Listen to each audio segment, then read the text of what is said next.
Hey everyone, welcome. Are we having fun at DevCore? This is so amazing. One of the things I love about this space is that I just keep learning. Like every single day I learn something new about Bitcoin, and at least once a week my mind is blown. So that I had that experience again today, listening to some of these presentations. Now, I wanted to talk about security today, and if you listen to the trolls on Reddit, I don't know anything about security. So I decided instead I'll talk about parenting. Because I don't have any kids. So, you know, if I'm going to talk about things I don't know, I might as well start there, right? You know, parenting has changed a lot. When I grew up, things were very different. Now, in the last couple of decades, parenting is completely different. My sister just had a baby, and I'm watching her as a parent. I'm like a proxy parent as an uncle. It's really strange. I'm watching these parents, and you know, when I was growing up, Purell didn't exist. It's a miracle we actually made it, right? Like we survived. Because apparently there's bacteria everywhere. And today's parenting involves gallon jugs of Purell, right? You watch these parents like their kid touches a bit of dirt and they give them a Purell shower right there just to make sure. Not the experience I had, right? I grew up in the 70s. We used to play in the garden, roll around in the mud. We'd make mud cakes. Would our parents freak out? No. We'd eat the mud cakes. Would our parents freak out? No. Mostly because they weren't around. They were like, get out of the house, come back when the sun goes down. And so you have to wonder, how did we survive without Purell? And recently, if you read some of the studies, you hear about this really interesting phenomenon. The rates of asthma and allergy are through the roof. Turns out, if you raise a child in a sterile environment, they don't develop an immune system. Whoops. And so now there's this new round of parenting that is recognizing this fact, and we're going back to our roots. So now we realize that eating mud cakes in the garden is how you build a robust immune system, right? You don't get allergies, you don't get asthma. And you know, you can take this to the extreme. You have, for example, in the third world, children don't have extreme allergic reactions to common medications that we have. Why? Because they have even more robust immune systems by being exposed to pathogens all of the time, from the moment they're born, before they're born. And then in the other extreme, you have this concept of raising a child in a bubble. Bubble boy, right? You remember that story? Bubble boy. It's a tragic story because it's true about a child without an immune system. And there are these strange cases or medical tragedies where either children are born with compromised immunity or they lose their immunity through some kind of problem. And then they live in a bubble. And you have to be wondering, what the hell is this guy talking about right now? I thought this was going to be a talk about security and Bitcoin, and here we are, we're talking about bubble boys and eating mud cakes. There's a point to this. Hang on. So the reason I'm talking about this is because this has some really important implications in security. You see, if you create a system that is isolated from external influences, then it's not that it doesn't have bugs, it's just that you don't know about the bugs that the system has. And if you create a system that is exposed to external attacks all of the time, it's not that it has a lot of bugs, it's just that you know about the bugs that it has because you keep finding them. And in the process, you fix them, and in the process, the system gets stronger. So this all comes out of a discussion I want to have about an interesting phenomenon we have now, which is this concept of permissioned ledgers and isolated blockchains. Because in my mind, an isolated blockchain is Bubble Boy, right? It's building a system completely isolated from the world with the hopes that that's going to make it safer. Because banks are like a paranoid helicopter parent that wants to shower their kid in Purell because it touched a booger. And guess what these ledgers are going to get? They're going to get asthma and severe allergies. And the worst case is that eventually the bubble bursts. At some point, you get exposed to the outside world. And then you have a scenario where a system that's been isolated for so long has developed no immunity whatsoever. It gets exposed to some horrific, deadly thing like a pollen particle and dies a horrible death.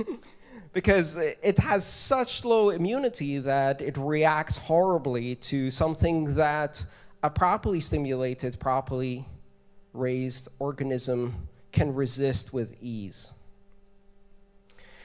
Now, this isn't the first time we've had this discussion. In fact, ironically, on the internet, this realization that security by isolation and security by obscurity and security by control and perimeter, and security by trying to tamp down security research fails, and fails miserably.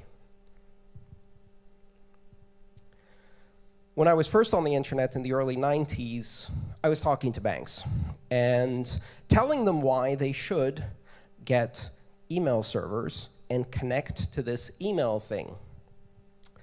And they said many of the same things that I hear in Bitcoin today, which is, well, we don't know anyone who uses email. None of the other banks use email, so who am I going to send email to first place? Secondly, that out there uncontrolled thing might be dangerous. Thirdly, our bankers might say something in email, and how do we add a long disclosure form at the bottom? And what happens if any of our people can communicate with anyone at any moment in time? That's a recipe for chaos, anarchy. Of course, they were right. They just didn't think of chaos and anarchy as a good thing. Many of us in this space probably do.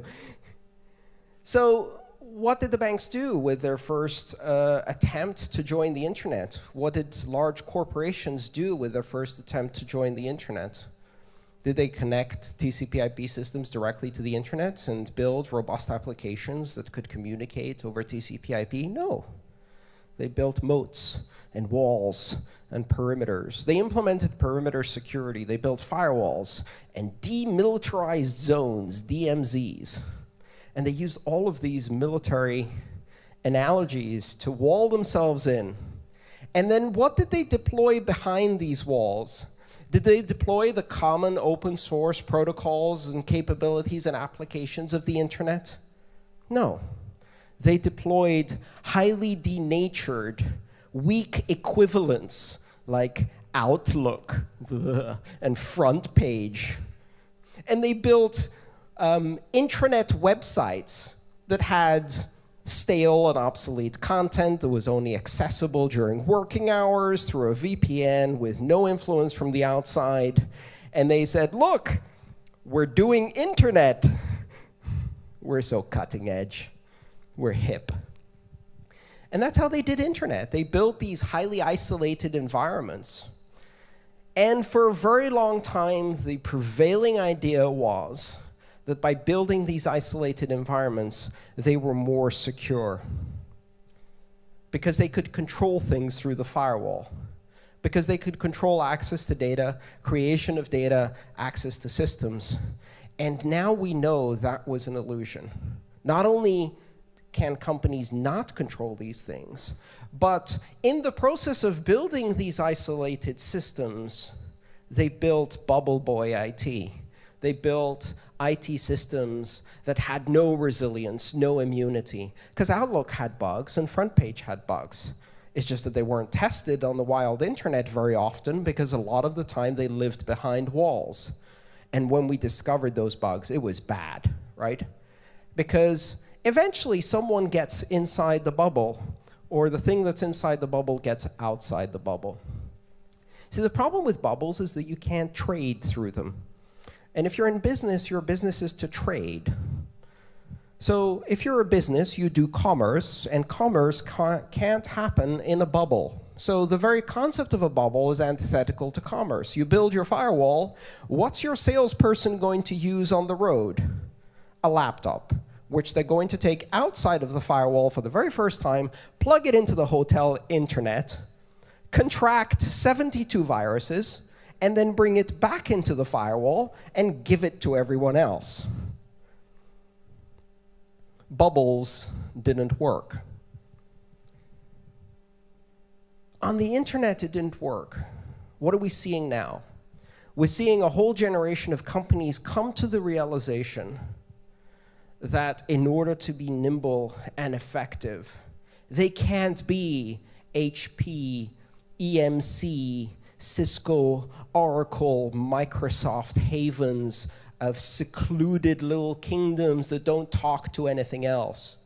First of all, because that shit's expensive and it doesn't work. And secondly, because it's incredibly vulnerable. It doesn't have immunity. And so now we see this generation of nimble, young startups that are true internet companies. Their products, their internal systems, their collaboration, all of it is out there, naked, on the internet. It all happens on GitHub for all the world to see. They use Gmail and collaborate with external email systems all over the world. Their internal systems are external. There's no such thing as internal in the world of the internet.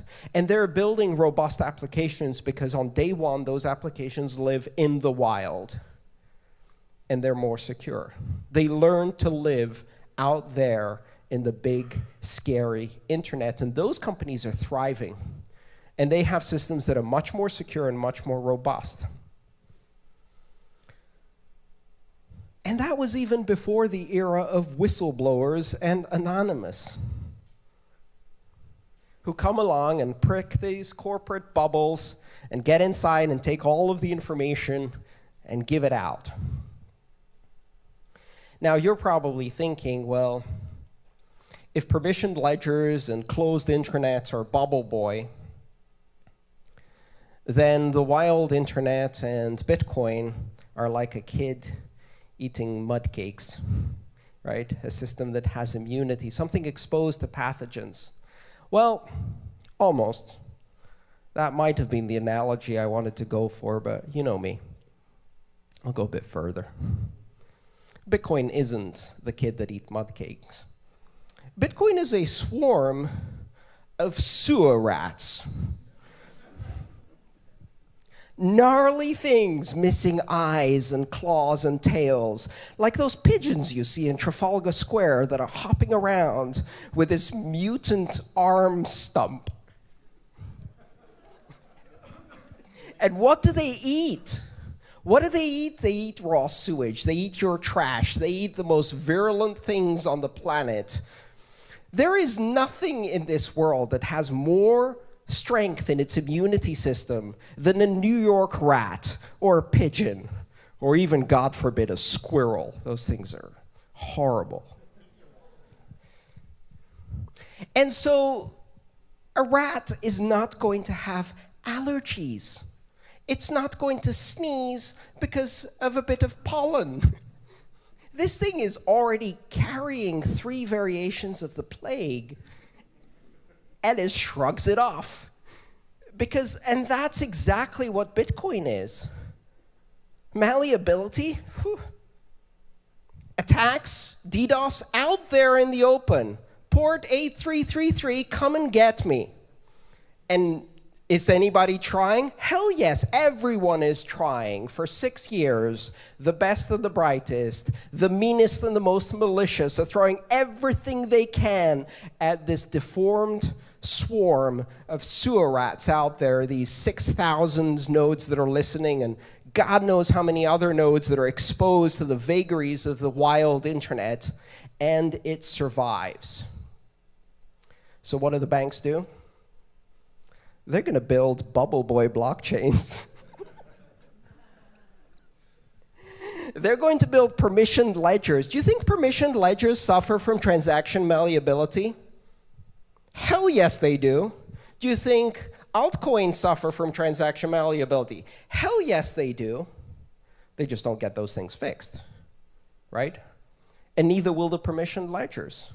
And that's just one of the thousands and thousands and thousands of bugs and weaknesses and weird exceptions and edge cases that we're going to find while living out there in the wild. And we're going to build this incredibly robust system, which is already taking shape today.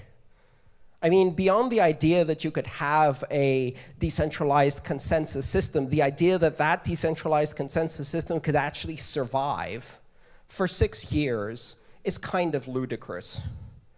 And the only reason the banks have now gone to the point of thinking about permissioned ledgers is because they finally reached the stage of bargaining, the third stage in the 5 stages of grief for the industry they're about to lose. They start with denial. And the basis of denial is, well, this thing isn't going to work. It's going to die any day soon. And it doesn't.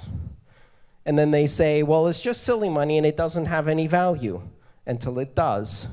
And nobody else is going to play with it except that they are. And serious investors won't possibly put money in this except that they did. And it still refuses to die. So we go from denial to bargaining. Somewhere in between there might be some anger. There's going to be some depression. And eventually they're going to reach acceptance. But it's going to take a long time. Because if you look at the internet, we're now on maybe 25 years into the internet in terms of really beginning to broaden its use. 25 years in, and there are plenty of companies out there that think that as long as they put their Oracle, EMC, HP, Cisco, Microsoft shit behind a perimeter firewall, all is going to be well. They're still building bubble boys and intranets on the internet. They haven't learned that lesson after 25 years. It's going to take longer in finance.